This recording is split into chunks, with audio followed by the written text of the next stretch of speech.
আসলে সত্য কথা বলতে গরিব মানুষের তো ঈদ নাই। চশমাটাও আসলে আমার কেনা না, একজনের কাছ থেকে আনলাম। আর গামছাটাও আর কেনা না, গামছাটাও একজনের কাছ থেকে আনছি। মূলত পুরুষ মানুষের তো কোনো ঈদ নাই। আজকে চাইছিলাম ডিউটি করতে, কিন্তু কোম্পানি ডিউটি বন্ধ রাখছে, নাইলে পুরুষ তো আজকে ডিউটি চালাই যেতাম। ফ্যামিলির সবাই ঈদ করছে, আমরা ঈদটি তার করতে পারি নাই।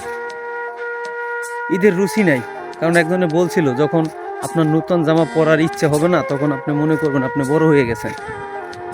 সেম, নতুন জামা পরার ইচ্ছা নাই, এখন বড় হয়ে গেছি, এই জন্য কোনো ঈদ নাই। একটু বিকেলে ঘুরতে বাইরে এলাম, একটু মজা করলাম আর কি। আসসালামু আলাইকুম, সবাই ভালো থাকবেন।